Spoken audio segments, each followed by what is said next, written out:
1995 November 14. ആ രാത്രി ഇന്ത്യയിലെ ആദ്യത്തെ സ്വകാര്യ വിമാന കമ്പനിയായ ഈസ്റ്റ് വെസ്റ്റ് എയർലൈൻസിൻ്റെ ബോയിങ് 737 വിമാനം മുംബൈയിൽ നിന്നും തിരുവനന്തപുരത്തേക്ക് ഒരു പ്രത്യേക സർവീസ് നടത്തി. ഒരാൾക്ക് മാത്രമായി ഒരു വിമാനത്തിൻ്റെ പറന്നിറങ്ങൽ. ഈസ്റ്റ് വെസ്റ്റ് എയർലൈൻസിൻ്റെ ഉടമയും മലയാളിയുമായ തഖിയുദ്ദീൻ അബ്ദുൽ വാഹിദിനു വേണ്ടി. ഒരുപക്ഷെ ആ നിമിഷത്തിൽ മുംബൈ നഗരം ഒന്ന് വിതുമ്പിയിട്ടുണ്ടാവണം. 45-ാം വയസ്സിൽ അതിരുകളില്ലാത്ത ആകാശത്ത് താൻ കെട്ടിപ്പടുത്ത സാമ്രാജ്യത്തിൻ്റെ ചിറകിലേറി ജന്മനാട്ടിലേക്ക് മടങ്ങുമ്പോൾ തഖിയുദ്ദീൻ വാഹിദിന് ജീവനുണ്ടായിരുന്നില്ല.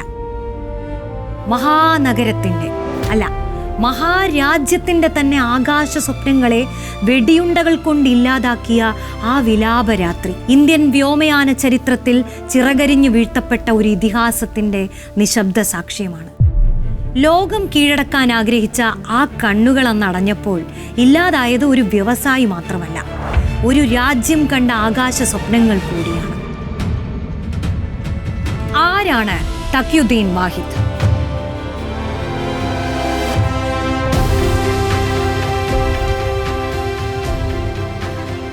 ജീവിച്ചിരിപ്പുണ്ടായിരുന്നുവെങ്കിൽ ഇന്ത്യൻ വ്യവസായത്തിന്റെ ആഗോള ബ്രാൻഡ് അംബാസിഡർ ആകുമായിരുന്ന ബിസിനസ് ബ്രെയിൻ. MA യൂസഫ് അലിക്കും എത്രയോ മുന്നേ ലോകമറിഞ്ഞ മലയാളി വ്യവസായി.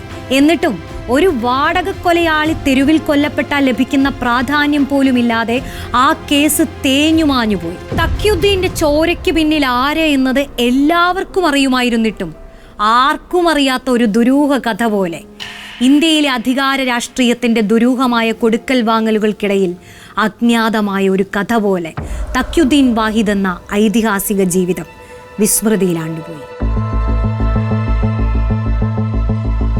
തിരുവനന്തപുരം ജില്ലയിലെ വർക്കല ഇടവ പഞ്ചായത്തിലെ ഓടയത്ത് കോട്ടുവിളാകം ഹാജി അബ്ദുൽ വാഹിദ് മുസ്ലിയാരുടെയും സൽമാ ബീവിയുടെയും 11 മക്കളിൽ ഒരാൾ തക്കി എന്ന തഖിയുദ്ദീൻ അബ്ദുൽ വാഹിദ്. ജനനം 1952 ഡിസംബർ 28. കടലിൽ നിന്ന് പിടിക്കുന്ന മീനുകൾ ഒന്നിച്ചു വാങ്ങി ഉണക്കി കയറ്റി അയക്കുന്ന വ്യവസായമായിരുന്നു പിതാവ് അബ്ദുൽ വാഹിദ് മുസ്ലിയാർക്ക്. 1970-കളിൽ ഉപ്പയുടെ ഉണക്കമീൻ ബിസിനസ്സിൽ തക്കിയും സഹോദരൻ നസ്രുദ്ദീനും പങ്കാളികളായി. കച്ചവടത്തിന്റെ അടിസ്ഥാന പാഠങ്ങൾ അതിവേഗം പഠിച്ചെടുത്ത ഇരുവരും പിന്നെയും ഉയരങ്ങൾ താണ്ടി. വിവിധ ഭാഷകൾ അനായാസം കൈകാര്യം ചെയ്യാനുള്ള കഴിവും പ്രാദേശിക രാഷ്ട്രീയത്തിലൂടെ സ്വായത്തമാക്കിയ മികച്ച ആശയവിനിമയ ശേഷിയുമാണ് ബിസിനസ്സിൽ തഖിയുദ്ദീന്റെ വലിയ കരുത്ത്. സത്യസന്ധതയിലൂന്നിയുള്ള സ്ഥിരോത്സാഹത്തിനും പരിശ്രമത്തിനുമൊപ്പം ഭാഗ്യവും അവരെ തുണച്ചു. ഒരിക്കൽ ബോംബെ വിമാനത്താവളത്തിന്റെ പ്രവേശന കവാടത്തിൽ നിന്ന് കണ്ടുകിട്ടിയ ഒരു പേഴ്സ് സഹോദരൻ നസ്രുദ്ദീൻ വാഹിദ് അതിന്റെ ഉടമയായ അറബിയെ തേടി പിടിച്ചേൽപ്പിച്ചു. അതിന്റെ സന്തോഷത്തിൽ അയാൾ നസ്രുദ്ദീന് തന്റെ വിസിറ്റിംഗ് കാർഡ് നൽകി. എന്തെങ്കിലും ആവശ്യമുണ്ടെങ്കിൽ വിളിക്കണമെന്ന് പറഞ്ഞു. ബഹ്റൈനിലെ അൽ ആലി വാണിജ്യ ഗ്രൂപ്പിന്റെ ഉടമകളിൽ ഒരാളായ അഹമ്മദ് മൻസൂർ ആലി ആയിരുന്നു അത്. നസ്രുദ്ദീന് ബഹ്റൈനിൽ വലിയ ജോലി അദ്ദേഹം വാഗ്ദാനം ചെയ്തു. എന്നാൽ ജോലിക്ക് പകരം കമ്പനിയിലേക്ക് തൊഴിലാളികളെ റിക്രൂട്ട് ചെയ്യാനുള്ള കരാറായിരുന്നു നസ്രുദ്ദീൻ അദ്ദേഹത്തോട് ആവശ്യപ്പെട്ടത്. അഹമ്മദ് മൻസൂർ അലി സന്തോഷത്തോടെ സമ്മതിച്ചു. ലൈസൻസ് നേടി നസ്രുദ്ദീൻ റിക്രൂട്ട്മെന്റ് ആരംഭിച്ചു. അന്ന് അജ്മാനിലെ കമ്പനിയിൽ ജോലി ചെയ്യുകയായിരുന്ന തഖിയുദ്ദീനെയും വിളിച്ചു. തഖിയുദ്ദീനും നസ്രുദ്ദീനും ചേർന്ന് ഒരു റിക്രൂട്ട്മെന്റ് കമ്പനി തുടങ്ങിയതോടെ ഈസ്റ്റ് വെസ്റ്റിന് ചിറകുകൾ മുളച്ചു. 1980-ലാണ് മുംബൈ ദാദറിൽ east west travel and trade links എന്ന പേരിൽ റിക്രൂട്ടിംഗ് ആൻഡ് ട്രാവൽ ഏജൻസി തുടങ്ങുന്നത്. ഗൾഫ് മോഹങ്ങളുമായി രാജ്യത്തിന്റെ വിവിധ ഭാഗങ്ങളിൽ നിന്നും തൊഴിലന്വേഷികളായ യുവാക്കൾ മുംബൈയിലേക്ക് വണ്ടി കയറുന്ന കാലമായിരുന്നു അത്. മെച്ചപ്പെട്ട ജീവിതം സ്വപ്നം കണ്ട് കിടപ്പാടവും കെട്ടുതാലിയും പണയം വെച്ച് ബോംബെയിലെത്തിയ അനേകം ആളുകളെ കൊള്ളലാഭമില്ലാതെ അങ്ങേയറ്റം ഉത്തരവാദിത്തത്തോടെ വാഹിദ് സഹോദരന്മാർ കടൽ കടത്തി. ഈസ്റ്റ് വെസ്റ്റ് വളർന്നു. 1986-ൽ എയർ ഇന്ത്യയുടെയും ഗൾഫ് എയറിന്റെയും ഏറ്റവും വലിയ ടിക്കറ്റ് ഏജൻസിയായി ഈസ്റ്റ് വെസ്റ്റ് മാറി. ഇന്ത്യയിൽ ആഗോളവൽക്കരണം പച്ചപിടിക്കാൻ തുടങ്ങിയ സമയത്ത് വിപ്ലവകരമായ മാറ്റങ്ങൾക്ക് സാക്ഷ്യം വഹിച്ച വ്യവസായമായിരുന്നു വ്യോമയാന മേഖല. 1992-ലാണ് ഇന്ത്യ വ്യോമയാന മേഖലയിൽ ചരിത്രം സൃഷ്ടിച്ചുകൊണ്ട് ഓപ്പൺ എയർ പോളിസി പ്രഖ്യാപിക്കുന്നത്. വ്യോമയാന മേഖലയിലെ എയർ ഇന്ത്യയുടെ മേധാവിത്വം അവസാനിപ്പിച്ച് സ്വകാര്യ വിമാന കമ്പനികൾക്ക് സർവീസ് നടത്താനുള്ള അനുമതി നൽകാൻ കേന്ദ്ര സർക്കാർ തീരുമാനിച്ചു. ടാറ്റയെയും ബിർളയെയും പോലുള്ള വമ്പന്മാർ ലൈസൻസ് കൈക്കലാക്കിയെങ്കിലും അവരെ മറികടന്ന് സർവീസ് ആരംഭിക്കാൻ വാഹിദ് സഹോദരന്മാർക്ക് സാധിച്ചു. 1991 ഗൾഫ് യുദ്ധം എണ്ണവില ഉയർത്തിയതിനാൽ വ്യോമയാന കമ്പനികൾക്ക് ദുരിതകാലം കൂടിയായിരുന്നു അത്. പ്രതിസന്ധിയെ തഖ്യുദ്ദീനും സഹോദരനും സാധ്യതകളാക്കി. ഗിന്നസ് പീറ്റ് ഏവിയേഷനിൽ നിന്ന് വിമാനങ്ങൾ വാടകയ്ക്കെടുത്ത് 35 കോടി രൂപ മുതൽ മുടക്കിൽ ഈസ്റ്റ് വെസ്റ്റ് എയർലൈൻസ് പ്രവർത്തനം ആരംഭിച്ചു. 1992 ഫെബ്രുവരി 28 ആദ്യ വിമാനം ബോയിങ് 737 കൊച്ചിയിലേക്ക് പറന്നു. ഇന്ത്യയിലെ ആദ്യത്തെ സ്വകാര്യ എയർലൈൻ ഖ്യാതി മലയാളത്തിന്റെ പെരുമയിൽ. വളർച്ചയുടെ കാലമായിരുന്നു പിന്നീട് അങ്ങോട്ട്.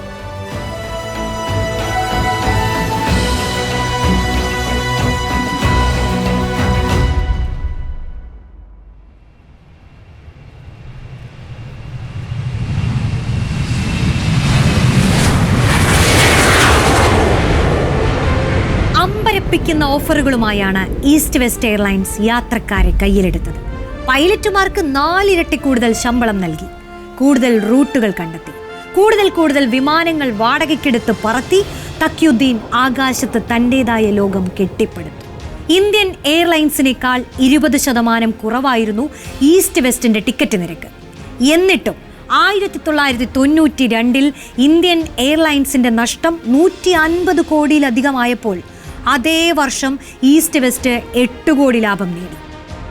രാജ്യത്തെ ഉന്നത രാഷ്ട്രീയ നേതാക്കൾ, വ്യവസായികൾ, ചലച്ചിത്ര താരങ്ങൾ തുടങ്ങി പ്രമുഖരെല്ലാം ഈസ്റ്റ് വെസ്റ്റ് എയർലൈൻസിനൊപ്പം യാത്ര ചെയ്തു. ഈസ്റ്റ് വെസ്റ്റ് എയർലൈൻസിന്റെ പ്രിയപ്പെട്ട യാത്രക്കാരിയായിരുന്നു മദർ തെരേസ. മദർ തെരേസയുടെ കാരുണ്യ പ്രവർത്തനങ്ങൾ കണക്കിലെടുത്ത് ഈസ്റ്റ് വെസ്റ്റിലെ എല്ലാ വിമാനങ്ങളിലും കമ്പനി അവർക്ക് സൗജന്യ ടിക്കറ്റ് നൽകുകയായിരുന്നു. മികച്ച സേവനവും കൃത്യനിഷ്ഠതയും പാലിക്കുന്നതിൽ ഈസ്റ്റ് വെസ്റ്റ് 100% വിജയിച്ചു. 3 ബോയിങ് 737 വിമാനങ്ങളുമായി ആരംഭിച്ച കമ്പനി 6 മാസം കൊണ്ട് 12 സെക്ടറുകളിലായി സർവീസ് വ്യാപിപ്പിച്ചു. ഒപ്പം കേരളത്തിലും ഇന്ത്യയിലെ മറ്റ് സംസ്ഥാനങ്ങളിലും പശ്ചിമേഷ്യൻ രാഷ്ട്രങ്ങളിലും തഖ്യുദ്ദീന്റേതായി വൻ ബിസിനസ് സാമ്രാജ്യങ്ങൾ വളർന്നു. ഈസ്റ്റ് വെസ്റ്റ് ആകാശ ഉയരങ്ങൾ കീഴടക്കുന്ന ഇതേ കാലത്ത് തന്നെയാണ് നരേഷ് ഗോയലിന്റെ ജെറ്റ് എയർവേസും എത്തുന്നത്. ഈസ്റ്റ് വെസ്റ്റിനോട് നേരായി മത്സരിക്കാൻ ജെറ്റ് എയർവേസിന് പക്ഷേ സാധിച്ചില്ല. തഖ്യുദ്ദീന്റെയും സഹോദരന്റെയും ആസൂത്രണങ്ങളും ബിസിനസ് തന്ത്രങ്ങളുമെല്ലാം അത്രയും മികച്ചതായിരുന്നു. ഇവിടെ മുതലാണ് എല്ലാം തകിടം മറിഞ്ഞു തുടങ്ങുന്നത്. ഹിന്ദുത്വ രാഷ്ട്രീയവും പ്രാദേശികവാദവും മഹാരാഷ്ട്രയിൽ ശക്തമാകുന്ന കാലത്താണ് ദക്ഷിണേന്ത്യക്കാരനായ ഒരു മലയാളി മുസ്ലിം ഉത്തരേന്ത്യൻ ജാതിപ്രമാണിമാർ മാത്രം കൈയടക്കി വാണിരുന്ന ഇന്ത്യൻ വ്യവസായ ലോകത്ത് പരിധികളില്ലാതെ വളർന്നത്. അധോലോകവും അധികാര രാഷ്ട്രീയവുമെല്ലാം ഒരുപോലെ ആയുധമാക്കാൻ മിടുക്കരായ പ്രമാണിമാർ ഗോയലിനൊപ്പം തിരശ്ശീലയ്ക്ക് പിന്നിൽ കരുക്കൾ നീക്കി. ആഭ്യന്തര റൂട്ടുകളിൽ ബിസിനസ് ക്ലാസുകൾ ആരംഭിക്കുകയെന്ന ലക്ഷ്യത്തോടെ മലേഷ്യയിൽ നിന്ന് 3 പ്രത്യേക വിമാനങ്ങൾ വാങ്ങാൻ തഖ്യുദ്ദീൻ അഡ്വാൻസ് നൽകിയത് അക്കാലത്തായിരുന്നു. വിമാനങ്ങൾ ഈസ്റ്റ് വെസ്റ്റിന്റെ ഡിസൈൻ പെയിന്റ് ചെയ്ത് തയ്യാറായി. എന്നാൽ വിചിത്രമായ ഒരു എതിർപ്പുമായി അന്ന് ഇന്ത്യയിലെ സിവിൽ ഏവിയേഷൻ ഡയറക്ടർ ജനറൽ രംഗത്ത് വന്നു. ഇത്തരം വിമാനങ്ങൾ ഇന്ത്യക്ക് പരിചയമല്ലാത്തതിനാൽ എയർക്രാഫ്റ്റിന്റെ അതീവ രഹസ്യ സ്വഭാവമുള്ള ബ്ലൂ പ്രിന്റ് അടക്കമുള്ള രേഖകൾ സർക്കാരിന് സമർപ്പിക്കണമെന്നായിരുന്നു നിർദ്ദേശം. കേട്ടുകേൾവി പോലുമില്ലാത്ത കാര്യമായതിനാൽ മലേഷ്യൻ കമ്പനി അതിന് തയ്യാറായതുമില്ല. 3 ദിവസത്തിനുള്ളിൽ വിമാനം ഏറ്റെടുത്തില്ലെങ്കിൽ കരാർ റദ്ദാക്കുകയും പണം നഷ്ടപ്പെടുകയും ചെയ്യും. തഖ്യുദ്ദീൻ എല്ലാ ശ്രമങ്ങളും നടത്തി. പക്ഷേ സിവിൽ ഏവിയേഷൻ ഡയറക്ടർ സഹകരിച്ചില്ല. കരാറും പണവും തഖ്യുദ്ദീന് നഷ്ടപ്പെട്ടു. എന്നാൽ ആഴ്ചകൾക്കുള്ളിൽ തഖ്യുദ്ദീൻ ഓർഡർ ചെയ്ത അതേ വിമാനങ്ങൾ സിവിൽ ഏവിയേഷൻ ഡയറക്ടർ ജനറലിന്റെ യാതൊരു എതിർപ്പുമില്ലാതെ ഇന്ത്യയിലെത്തി.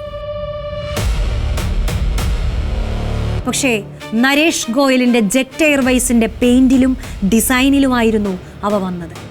ആരാണ് തനിക്കെതിരെ കരുക്കൾ നീക്കുന്നതെന്ന് തഖ്യുദ്ദീൻ മനസ്സിലാക്കി. തഖ്യുദ്ദീന്റെ വഴിമുടക്കി നരേഷ് ഗോയൽ വാങ്ങിയ വിമാനങ്ങൾക്ക് യന്ത്രത്തകരാർ സംഭവിച്ചു. തഖ്യുദ്ദീന്റെ പരിചയക്കാരൻ കൂടിയായ ബോയിങ് വൈസ് പ്രസിഡന്റ് സഹായം തേടി വിളിച്ചത് തഖ്യുദ്ദീനെ തന്നെയാണ്. പ്രശ്നം പരിഹരിക്കാൻ കഴിയുന്ന വിദഗ്ധർ അന്ന് ഇന്ത്യയിൽ ഈസ്റ്റ് വെസ്റ്റിൽ മാത്രമാണ് ഉണ്ടായിരുന്നത്. സ്വന്തം സ്ഥാപനത്തിലെ ജീവനക്കാർ പോലും എതിർത്തിട്ടും ജെറ്റ് എയർവേസിനെ സഹായിക്കാൻ തക്യുദ്ദീൻ തയ്യാറായി. ഈസ്റ്റ് വെസ്റ്റിന് ജെറ്റ് എയർവേസിനെ വരെ സഹായിക്കാൻ കഴിവുണ്ടെന്ന പ്രചാരണം നടത്തി തക്യുദ്ദീൻ മധുര പ്രതികാരം തീർത്തു. അപ്പോഴും കുടില നീക്കങ്ങളുമായി നരേഷ് ഗോയൽ വീണ്ടും തക്യുദ്ദീനെ പിന്തുടർന്നു. നരേഷ് ഗോയലുമായി തെറ്റിപ്പിരിഞ്ഞു എന്നറിയിച്ചതിനാൽ താൻ ജോലി കൊടുത്ത് സ്വീകരിച്ച മലയാളിയായ ദാമോദരൻ നരേഷ് ഗോയലിന്റെ ചാരനായിരുന്നുവെന്ന് വൈകിയാണ് തക്യുദ്ദീൻ അറിഞ്ഞത്. മാസങ്ങൾ കൂടെ നിന്ന ശേഷം ഗോയലിന്റെ പാളയത്തിലേക്ക് അയാൾ തിരിച്ചു പോവുകയും ചെയ്തു. ഭരണവർഗം തീർത്ത എല്ലാ പ്രതിസന്ധികൾക്ക് മുന്നിലും പതറാതെ കൂടുതൽ പദ്ധതികളുമായി തക്യുദ്ദീൻ ഈസ്റ്റ് വെസ്റ്റിനെ വികസിപ്പിച്ചെടുക്കാൻ ശ്രമിച്ചുകൊണ്ടേയിരുന്നു. ഇതിനിടെയാണ് സർക്കാർ വിദേശ വിമാന കമ്പനികൾക്ക് ഇന്ത്യയിൽ നിക്ഷേപമാവാമെന്ന് പ്രഖ്യാപിക്കുന്നത്. UAE എമിറേറ്റ്സുമായി തക്യുദ്ദീൻ ധാരണാപത്രം ഒപ്പിട്ടു. ധാരണ പരസ്യമായി. അതോടെ വിദേശ കമ്പനികളെ ഇന്ത്യയിൽ നിക്ഷേപം നടത്താൻ അനുവദിക്കില്ലെന്ന് കേന്ദ്ര സർക്കാർ പ്രഖ്യാപിച്ചു.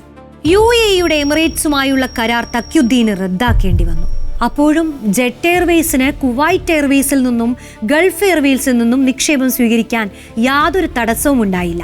തക്യുദ്ദീന് മാത്രമായിരുന്നു എപ്പോഴും തടസ്സങ്ങൾ നേരിടേണ്ടി വന്നത്. തക്യുദ്ദീന് മുന്നിൽ മാത്രം എപ്പോഴും അടഞ്ഞുകിടന്ന അധികാരത്തിന്റെ ഉന്നത വാതിലുകൾ എപ്പോഴും നരേഷ് ഗോയലിനു വേണ്ടി മലർക്കെ തുറക്കപ്പെട്ടു. മുംബൈയിലെ അധോലോക നേതാക്കളുമായി പണമിടപാട് നടത്തിയെന്നും മുംബൈ സ്ഫോടന കേസിലെ പ്രതികളെ വിമാനത്തിൽ രക്ഷപ്പെടാൻ സഹായിച്ചുവെന്നുമുള്ള ആരോപണങ്ങൾ തക്യുദ്ദീന് നേരെ ഉയർന്നു. കേസുകളിൽ കുടുക്കാനുള്ള ശ്രമങ്ങളും നടന്നു. അതിനെയും തക്യുദ്ദീൻ അതിജീവിച്ചു. ആരോപണങ്ങൾ വ്യാജമാണെന്ന് തെളിഞ്ഞു. പോരാടി തക്യുദ്ദീൻ മുന്നോട്ട് കുതിച്ചു.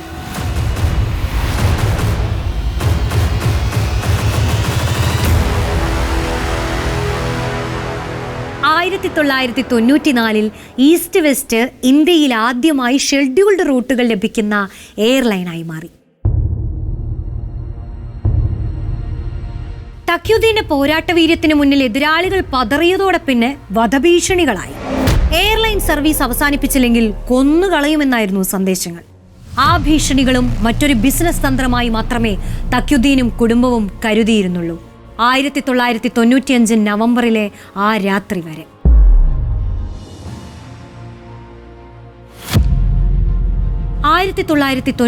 നവംബർ 13, സമയം രാത്രി 9 മണി. മുംബൈ ബാന്ദ്രയിലെ ഈസ്റ്റ് വെസ്റ്റ് എയർലൈൻസിന്റെ ഹെഡ്ക്വാർട്ടേഴ്സ്. മുന്നിൽ ഒരു പുത്തൻ കടും നീല മെഴ്സിഡിയസ് കാർ നിർത്തിയിട്ടുണ്ട്. കെട്ടിടത്തിനുള്ളിൽ നിന്ന് കമ്പനി MD തക്യുദ്ദീൻ വാഹിദ് ഇറങ്ങി വരുന്നു. വാഹിദിനെ കണ്ടതോടെ സെക്യൂരിറ്റി അറ്റൻഷനായി നിന്ന് സല്യൂട്ട് ചെയ്യുന്നു. കാറിന്റെ ഡ്രൈവർ അദ്ദേഹത്തിന്റെ സ്യൂട്ട് കേസ് വാങ്ങി ഡോറ് തുറന്നു നൽകി. ബാന്ദ്രയിലെ റോഡിലൂടെ മെഴ്സിഡിയസ് കാർ മുന്നോട്ട് കുതിക്കുന്നു.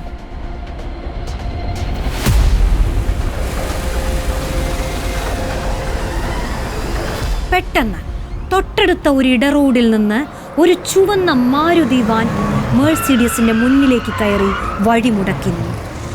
വാനിൽ നിന്ന് 3 പേർ തോക്കുകളുമായി ചാടിയിറങ്ങി. അവർ തക്യുദ്ദീന്റെ കാറിനടുത്തേക്ക് കുതിച്ചെത്തി. അവരിൽ ഒരാളുടെ കൈവശം ഒരു ചുറ്റികയും ഉണ്ടായിരുന്നു. ഈ ചുറ്റിക കൊണ്ട് വിൻഡ് സ്ക്രീൻ തകർക്കാൻ തുടങ്ങി. മറ്റു 2 പേർ കാറിനുള്ളിലേക്ക് തുരുതുരെ വെടിവെക്കാനും.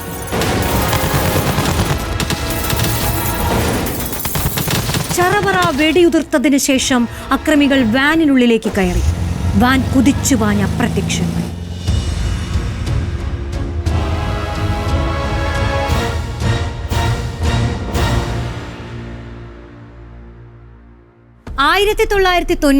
ഒക്ടോബറിലായിരുന്നു ഈസ്റ്റ് വെസ്റ്റ് അതിന്റെ ചരിത്രത്തിൽ ഏറ്റവും കൂടുതൽ വരുമാനമുണ്ടാക്കിയ മാസം. തൊട്ടടുത്ത മാസം നവംബർ 13 തന്നെ തക്യുദ്ദീൻ കൊല്ലപ്പെട്ടു. ദാവൂദ് ഇബ്രാഹിമുമായി തക്യുദ്ദീന് ബന്ധമുണ്ടായിരുന്നുവെന്നും അതിനാൽ ദാവൂദിന്റെ ശത്രുവായ ഛോട്ടാ രാജൻ തക്യുദ്ദീനെ കൊലപ്പെടുത്തുകയായിരുന്നുവെന്നുമായിരുന്നു പോലീസ് ഭാഷ്യം. മുംബൈ ബാന്ദ്ര പോലീസ് സ്റ്റേഷനിലെ ക്രൈം നമ്പർ 596/95. ഓരോ മാസവും മുംബൈ നഗരത്തിൽ നടക്കുന്ന അധോലോക കൊലപാതകങ്ങളിൽ ഒന്നു മാത്രമായി അത് മാറി. കാര്യമായ ഒരു അന്വേഷണവും കേസിലുണ്ടായില്ല. കൊല്ലപ്പെടുന്നതിന് ഒരാഴ്ച മുൻപ് മുംബൈ പോലീസ് തക്യുദ്ദീൻ വാഹിദിന് മുന്നറിയിപ്പ് നൽകിയിരുന്നു. ഛോട്ടാ രാജൻ ഗ്രൂപ്പ് ടാർഗറ്റ് ചെയ്യുന്ന വ്യക്തികളുടെ ലിസ്റ്റ് മുംബൈ പോലീസിന് ലഭിച്ചിരുന്നു. അതിൽ 1ാമത്തെ പേരുകാരനായിരുന്നു തക്യുദ്ദീൻ. ഈ ഭീഷണി കണക്കിലെടുത്ത് തക്യുദ്ദീന്റെ വസതിക്ക് സമീപം മുംബൈ പോലീസിന്റെ ഒരു ജീപ്പ് സ്ഥിരമായി നിർത്തിയിരുന്നു. എന്നാൽ കൊലപാതകം നടക്കുന്നതിന്റെ ഏതാനും ദിവസങ്ങൾക്ക് മുൻപ് ഈ വാഹനം പിൻവലിക്കപ്പെട്ടു. തഖിയുദ്ദീന്റെ കൊലപാതകത്തിൽ കൃത്യമായ അന്വേഷണം നടക്കുന്നില്ലെന്ന ആരോപണവുമായി കുടുംബാംഗങ്ങൾ രംഗത്തു വന്നു. തഖിയുദ്ദീന്റെ ഭാര്യയടക്കം അടുത്ത സുഹൃത്തുക്കളുടെയോ ബന്ധുക്കളുടെയോ മൊഴിയെടുക്കാൻ പോലും മുംബൈ പോലീസ് തയ്യാറായില്ല. പോലീസ് അന്വേഷണം എങ്ങും എത്തില്ലെന്ന് ബോധ്യപ്പെട്ടതോടെ തഖിയുദ്ദീന്റെ മരണത്തിന് പിന്നിൽ പ്രവർത്തിച്ചവരെ കണ്ടെത്താൻ സഹോദരൻ ഫൈസൽ വാഹിദ് ശ്രമങ്ങൾ നടത്തി. ചില സാക്ഷികളെ കണ്ടെത്തി, അവരുടെ മൊഴി റെക്കോർഡ് ചെയ്തു. അവരുമായി അന്വേഷണ ഉദ്യോഗസ്ഥർക്ക് മുന്നിലെത്തി. പോലീസ് പക്ഷേ സാക്ഷികളെ ഭീഷണിപ്പെടുത്തി. അവർ പിന്നെ മൊഴി നൽകാൻ കോടതിയിൽ എത്തിയതുപോലുമില്ല. തഖിയുദ്ദീൻ കൊല്ലപ്പെട്ടതോടെ തുടർന്നു വന്ന കേസുകൾ, ശക്തരായ എതിരാളികളുടെ ഭീഷണി. ഫൈസൽ വാഹിദിന് ഈസ്റ്റ് വെസ്റ്റിനെ നിലനിർത്താൻ സാധിച്ചില്ല. സിംഗപ്പൂർ എയർലൈൻസുമായി ചേർന്ന് ഈസ്റ്റ് വെസ്റ്റിനെ രക്ഷിക്കാൻ ഫൈസൽ നടത്തിയ ശ്രമങ്ങളും പരാജയപ്പെട്ടു. 1996 ഓഗസ്റ്റ് 8 സർവീസുകൾ നിലച്ചു. 1997 ഇന്ത്യയുടെ വ്യോമയാന ചിത്രത്തിൽ നിന്ന് ഈസ്റ്റ് വെസ്റ്റ് എന്നേക്കുമായി തുടച്ചു നീക്കപ്പെട്ടു. 2001 ഇന്ത്യയിലെ ഇന്റലിജൻസ് മേധാവികൾ ആഭ്യന്തര മന്ത്രാലയം ജോയിന്റ് സെക്രട്ടറി ആയിരുന്ന സംഗീത ഗെയ്റോലയ്ക്ക് ഒരു കത്ത് നൽകി. നരേഷ് ഗോയൽ, ദാവൂദ് ഇബ്രാഹിമും ഛോട്ടാ ഷക്കീലുമായി നടത്തുന്ന ചില സാമ്പത്തിക സെറ്റിൽമെന്റുകൾ സംബന്ധിച്ചുള്ള ചർച്ചകളുടെ വിവരങ്ങളായിരുന്നു അത്. നരേഷ് ഗോയലിന്റെ വിമാന കമ്പനിയിൽ ചില സംശയകരമായ നിക്ഷേപങ്ങൾ നടന്നതായും കള്ളപ്പണം വെളുപ്പിക്കുന്നതായും ആ കത്തിലുണ്ടായിരുന്നു. ജെറ്റ് എയർവേസിൽ ദാവൂദിന്റെ ബിനാമി നിക്ഷേപമുണ്ടെന്നായിരുന്നു കത്തിന്റെ കാതൽ. 2001 ഡിസംബറിൽ കത്ത് മാധ്യമങ്ങളിൽ പ്രത്യക്ഷപ്പെട്ടു. പാർലമെന്റ് ഇളകിമറിഞ്ഞു. ഗോയലിന്റെ ദാവൂദ് ബന്ധം സംബന്ധിച്ച തെളിവുകളെന്ന് ആഭ്യന്തരമന്ത്രിയായിരുന്ന അഡ്വാനിയുടെ കയ്യിലെത്തി. നരേഷ് ഗോയലിന്റെ കയ്യിൽ വിലങ്ങു വീഴുമെന്ന് രാജ്യം കരുതി. പക്ഷെ ഒന്നും സംഭവിച്ചില്ല. 2003 ദാവൂദിന്റെ സഹായി ഛോട്ടാ ഷക്കീൽ മുംബൈയിലെ അയാളുടെ സംഘാംഗവുമായി നടത്തിയ ടെലിഫോൺ സംഭാഷണം ഇന്ത്യൻ ചാരസംഘടനയായ റോയുടെ സാങ്കേതിക വിഭാഗം ചോർത്തിയിരുന്നു. തഖിയുദ്ദീനെ കൊലപ്പെടുത്തിയതിനുള്ള പണം നരേഷ് ഗോയൽ ഇതുവരെ നൽകിയില്ലെന്നായിരുന്നു പ്രധാനമായും ആ സംഭാഷണത്തിൽ ഉണ്ടായിരുന്നത്. തുടർ ദിവസങ്ങളിലും സമാനമായ സംഭാഷണം റോയ്ക്ക് വീണ്ടും ലഭിച്ചു. 2005 വരെ ഈ രേഖകൾ റോയുടെ ഫയലിൽ കിടന്നു. 2005 ആദ്യത്തിൽ റോയുടെ ഉന്നത ഉദ്യോഗസ്ഥൻ ഈ ടെലിഫോൺ സംഭാഷണത്തിന്റെ അടിസ്ഥാനത്തിൽ തഖിയുദ്ദീൻ കേസ് വീണ്ടും അന്വേഷിക്കണമെന്ന് മുംബൈ പോലീസ് കമ്മീഷണറോട് ആവശ്യപ്പെട്ടു. പോലീസ് ഒന്നും ചെയ്തില്ല. സർക്കാർ അത് ആഗ്രഹിച്ചിരുന്നുമില്ല. ഉന്നതരുടെ താൽപ്പര്യങ്ങൾക്ക് വേണ്ടി സ്വതന്ത്ര ഇന്ത്യയിലെ ഏറ്റവും വലിയ രാഷ്ട്രീയ ഗൂഢാലോചനയുടെ പിൻബലത്തിൽ തഖിയുദ്ദീൻ വാഹിദ് എന്ന ദക്ഷിണേന്ത്യക്കാരനായ മലയാളിയായ വ്യവസായിയെ ഇല്ലാതാക്കി. തഖിയുദ്ദീന്റെ കൊലപാതകത്തിന് പിന്നിൽ പ്രവർത്തിച്ച വ്യാവസായികവും രാഷ്ട്രീയവുമായ താൽപ്പര്യങ്ങൾ എന്തെല്ലാമായിരുന്നുവെന്നതും അതിനു പിന്നിൽ ആരെല്ലാമായിരുന്നുവെന്നതും രാജ്യം കൃത്യമായി മനസ്സിലാക്കുന്നത് മറ്റൊരു മലയാളിയിലൂടെയാണ്. രാജ്യത്തെ അന്വേഷണാത്മക പത്രപ്രവർത്തകരിൽ ഏറ്റവും പ്രധാനികളിൽ ഒരാളായ ജോസി ജോസഫ് എഴുതിയ A feast of vultures, the hidden business of democracy in India എന്ന പുസ്തകത്തിലൂടെ തഖിയുദ്ദീന്റെ ചോരയ്ക്ക് പിന്നിലെ നരേഷ് ഗോയലിന്റെ പങ്കും അധികാര രാഷ്ട്രീയം ഗോയലിനെ രക്ഷിച്ചെടുത്ത വഴികളും ജോസി ജോസഫ് വസ്തുതകൾ നിരത്തി തുറന്നു കാട്ടി. 1000 കോടി രൂപയ്ക്ക് മാനനഷ്ടക്കേസ് ഫയൽ ചെയ്താണ് നരേഷ് ഗോയൽ ജോസി ജോസഫിനെ നേരിട്ടതെങ്കിലും കോടതിയിൽ നിന്ന് ജോസി ജോസഫിന് അനുകൂലമായ വിധിയാണ് ഉണ്ടായത്. തഖിയുദ്ദീന്റെ ചോരയിൽ ചവിട്ടി നിന്ന് ഗോയൽ ആകാശത്തോളം വളർന്നു. 2005 ഫോബ്സ് മാസിക പട്ടികയിൽ ഇന്ത്യയിലെ 16ാമത്തെ ധനാഢ്യൻ വരെയായി. തഖിയുദ്ദീൻ വധിക്കപ്പെട്ടതിന് ശേഷം 2 പതിറ്റാണ്ടോളം സ്വകാര്യ വ്യോമയാന മേഖലയിൽ ജെറ്റ് എയർവേസ് കുതിപ്പ് തുടർന്നു. പക്ഷേ കാലത്തിന്റെ കാവ്യനീതി ഗോയലിനെ കാത്തിരിക്കുന്നുണ്ടായിരുന്നു. ഏതാനും വർഷങ്ങൾക്ക് മുൻപ് ജെറ്റ് എയർവേസ് പതനങ്ങളിലേക്ക് കൂപ്പുകുത്തി. സാമ്പത്തിക പ്രതിസന്ധിയിൽ കമ്പനി മുങ്ങിത്താണു. 2019 ഏപ്രിൽ 17 ജെറ്റ് എയർവേസ് അവരുടെ എല്ലാ വിമാന സർവീസുകളും നിർത്തിവെച്ചു. 538 കോടി രൂപയുടെ തട്ടിപ്പ് കേസിൽ ഗോയലിനെ 2023 ED അറസ്റ്റ് ചെയ്തു. ഇതിനിടയിൽ ഗോയലിന്റെ ഭാര്യ ക്യാൻസർ ബാധിതയായി മരണപ്പെട്ടു. ഗോയലിനെയും ക്യാൻസർ പിടികൂടി. മുംബൈ ആർത്തർ റോഡ് സെൻട്രൽ ജയിലിൽ തടവുകാരനായിരിക്കെ രോഗത്താലും വാർദ്ധക്യത്താലും അവശനായി കോടതിക്ക് മുന്നിൽ പൊട്ടിക്കരഞ്ഞുകൊണ്ട് അല്പം ദയയ്ക്ക് വേണ്ടി നടത്തിയ യാചന ഗോയലിന്റെ തകർച്ചയുടെ അടയാളമായി വാർത്തകളിൽ നിറഞ്ഞു. നിലവിൽ ജയിലിലും ആശുപത്രിയിലുമെല്ലാമായി തള്ളി നീക്കുകയാണ് നരേഷ് ഗോയൽ. നിയമത്തിന് മുന്നിൽ ഇപ്പോഴും യാതൊരു തുമ്പും തെളിവുമില്ലാത്ത സംഭവമാണ് തഖിയുദ്ദീൻ വാഹിദിന്റെ കൊലപാതകം. മുംബൈ അധോലോകത്തിലെ ചേരിപ്പോരിനിരയായി കൊല്ലപ്പെട്ടു എന്ന് പോലീസ് തിരക്കഥ എഴുതിയ തഖിയുദ്ദീൻ വാഹിദിന്റെ മരണത്തിന് പിന്നിൽ ചുരുളഴിയാത്ത അനേകം രഹസ്യങ്ങളുണ്ട്. കൊല്ലപ്പെടുന്നതിന് ഒരാഴ്ച മുൻപ് പോലീസ് അദ്ദേഹത്തിന് സുരക്ഷാ മുന്നറിയിപ്പ് നൽകിയിരുന്നുവെങ്കിലും ന്യൂജൽ ദർശന് സമീപത്തെ അദ്ദേഹത്തിന്റെ വീടിന് മുന്നിൽ നിർത്തിയ കാവൽ പോലീസുകാരെ അദ്ദേഹം കൊല്ലപ്പെടുന്നതിന് തൊട്ടു മുൻപ് പിൻവലിച്ചത് ആരുടെ നിർദ്ദേശത്തിലാണ്? പ്രതികൂല സാഹചര്യമായതിനാൽ മുംബൈയിലെ തട്ടകം ചെന്നൈയിലേക്ക് പറിച്ചു നടാൻ തഖിയുദ്ദീൻ തീരുമാനിച്ചിരുന്നിട്ടും നടക്കാതെ പോയത് എന്തുകൊണ്ടായിരിക്കും? 3 പതിറ്റാണ്ടിനിപ്പുറവും ചോദ്യങ്ങൾ ബാക്കിയാണ്, ഉത്തരമില്ലാതെ.